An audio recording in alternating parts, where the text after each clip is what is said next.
There are a lot of stories out there just waiting to be told. I'm recording artist Mark Tara. Welcome to Spotlight TV.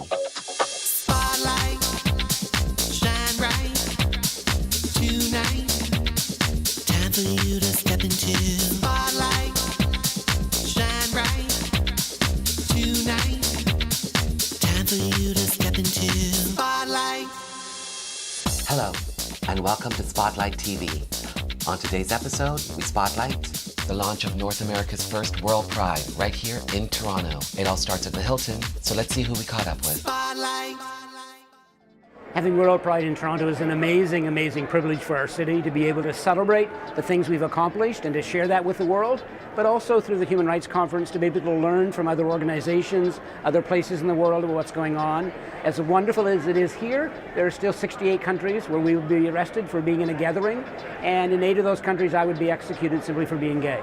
So it's a combination of celebrating what we've accomplished, but also knowing there's still a lot more work to do. I think for me, in terms of what I'm looking forward to, there are a lot of wonderful, amazing events, but probably the parade itself. Since this year I'm the Grand Marshal of the parade and leading the parade, and it's an amazing honor, and to see the spiritual community affirmed and recognized this way as an important part of the community is a real gift. So the other thing I'm looking forward to is Sunday night, when everything's over, just sitting on Church Street, watching the crowds, just enjoying the energy and the sense of how blessed we are to be where we are and to do what we're doing. Being a gentleman of a certain age, it's a look back and it's a look forward and it's a look around the world. So, and the look back, when I was 10 years old, being gay, lesbian, or transgender was a criminal activity. You couldn't date, there was no marriage, you couldn't have children, and any expression of sexuality usually meant that you were being arrested. And our bars, when I was a kid, when I was in my teens and 20s, were routinely busted up by police and people were being arrested for being found in a body house. So we were essentially criminals. You know, now I was the first out gay man to be elected mayor of a major city in the world. I'm here in Ontario, where we have the first out lesbian head of a government in the Commonwealth, and we are full and equal partners in the society we live in. The looking forward is we gotta be a beacon as we look out in the world, because most people in the world don't have those rights. If you're in Uganda, you're likely going to be killed, beaten up, or incarcerated. If you're in Russia, you have Putin's systematized violence against gays and lesbians. If you're in Iran, your life is threatened on a constant basis. So the majority of the world, we don't have equal rights. And WorldPride, I'm hoping, is Canadians seeing themselves as citizens of this planet first and renewing their activism that won us our rights, that we export that now to the world. Hi, my name is Glenn Murray. I have been a gay activist since I was 14 years old. That was a long time ago. I'm the Minister of Transportation and Infrastructure, and I was once the mayor of the great city of Winnipeg. I wrote a number of songs at the time, but there was a slogan that was very popular at the time, which was "Glad to be gay." There were little badges that people were wearing, but we were so closeted at that time that a lot of people were wearing the badges in the clubs and then taking them off when they went out on the street. And at the same time, the police were beating the shit out of gay people. Not so much lesbians, it was gay men that they were going for at that time. And so I wrote a song that was sarcastic, saying, "Sing if you're glad to be gay." And then it just listed all the kind of horrible things that the police and indeed everybody else was doing to us at the time. And punk rock happened around that time. And I went to see the Sex Pistols at the 100 Club in London. And it was so provocative, it was so unlike anything that we'd seen before. I thought, well, I'd like to be in a band that has that sort of impact. But I was 10 years too old to be a punk rocker at that time. I was in my late 20s. So I just formed a regular rock band, modestly known as the Tom Robinson Band. And we tried out that song, "Sing If You're Glad to Be Gay," on straight audiences, because that was our kind of version of punk rock. It was like to see if you could get a reaction off people. And bizarrely, instead of bottling us off the stage, they loved it. They used to sing along. In fact, quite often you could tell the closet gays in the audience because they weren't singing. And all the straight people who were secure in their sexuality would be going, "Sing if you're glad to be gay," no problem. All the secure gay people were going, "Sing if you're glad to be gay." And then you'd always see these people going, "Do you see me singing? No, nothing queer about me." And we put it out on an EP, and it got to number 18 in the UK charts on EMI Records. And it became a bit of an anthem. I mean, I have to say, certainly in Britain, it became quite a well-known song.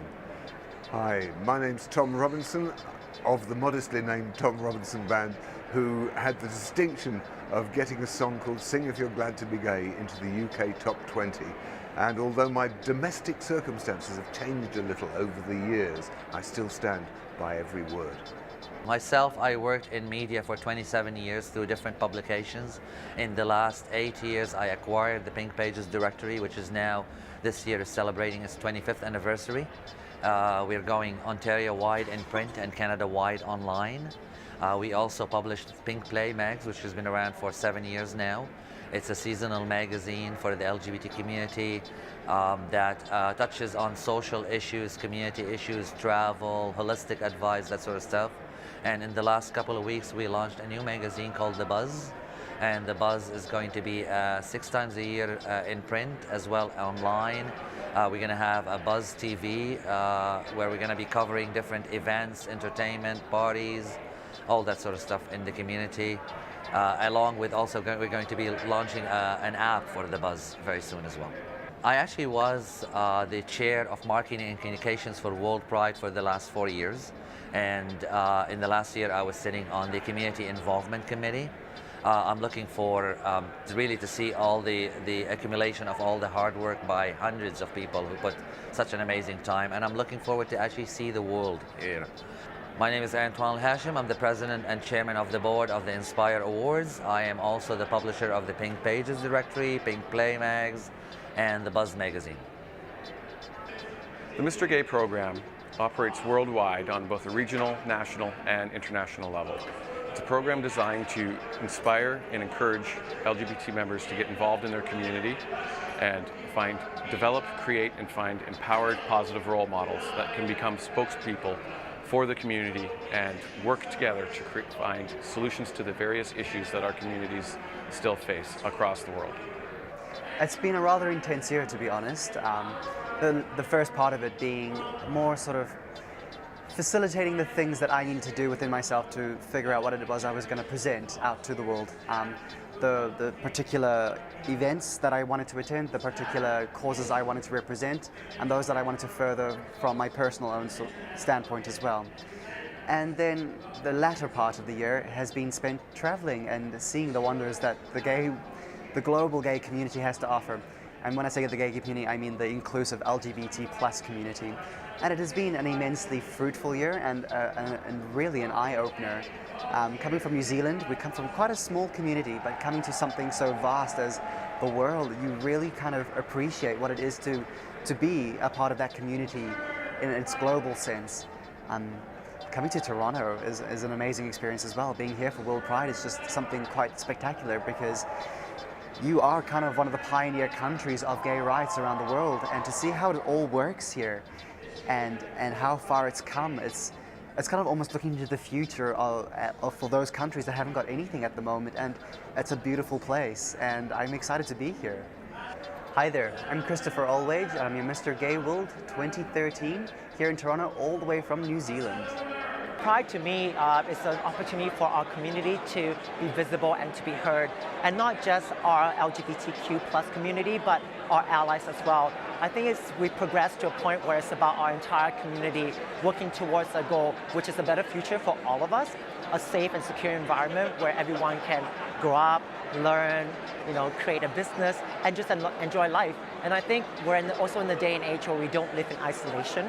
It's more about our global community, and we need to be aware of our presence as a privileged country, and as a country where we lead the other nations in human rights movement to actually look outside of our borders and see what we can do for other countries that kind of need our assistance.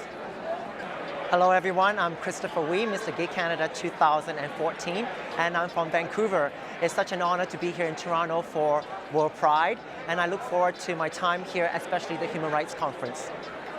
Now, how I got involved with the program, a good friend of mine, Dean Nelson, operates Mr. Gay Canada national competition, and actually also founded Mr. Gay World program as a whole.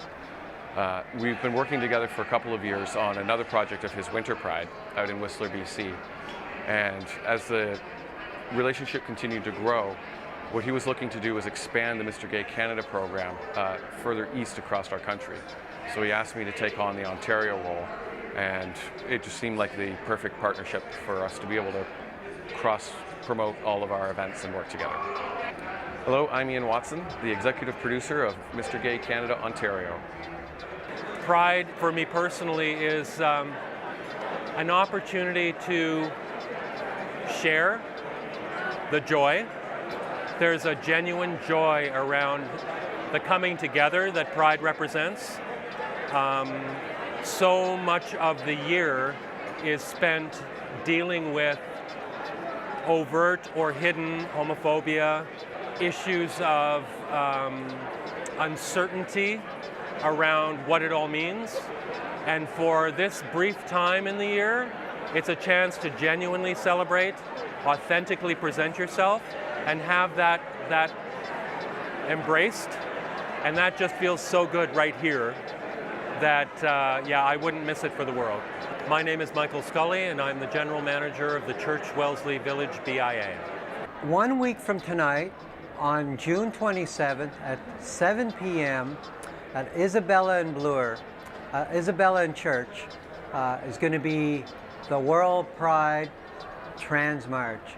We're so excited about this. This is the first time at WorldPride that the Trans March is distinct and separate from the rest of the parade. In other WorldPrides, what's happened is there's been a trans contingent in amongst a larger parade.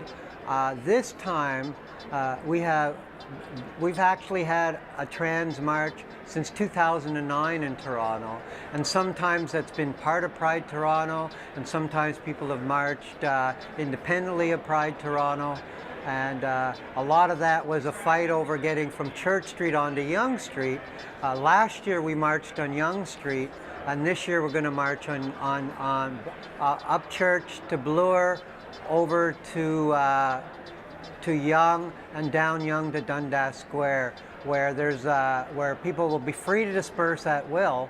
But I will be going and inviting others to join, to come into the stage at Dundas Square, where bands like Against Me and the Clicks, who have trans performers, will be performing for our enjoyment after the march. That's something I always really look forward to on a Friday night at Pride. My name is Susan Gapka. I'm a member of the board of directors of Pride Toronto. Happy Trans Pride, everyone. So that was the official launch party. Then we moved to Nathan Phillips Square for the flag raising ceremony and a concert featuring Steve Grand, Deborah Cox, and headliner Melissa Etheridge. Toronto and all parts, wherever you might be from, it must be, the beautiful wife is here. It must be selfie time. I want to get it over with, all right? We are so happy to have you here, and we are, those of us who live in Ontario, we are aware of how blessed we are that Jane and I just traveled for 42 days around this province, and we have been elected, and not once did anyone challenge us because we are lesbians. Not once.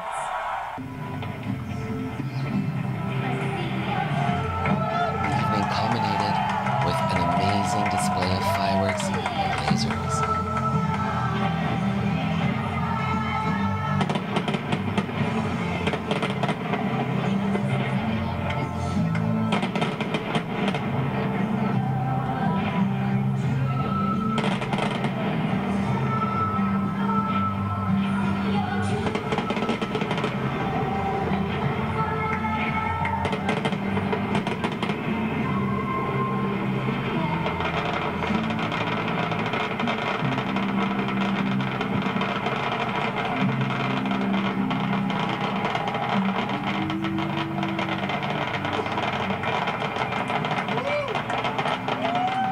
Thank you so much for joining us.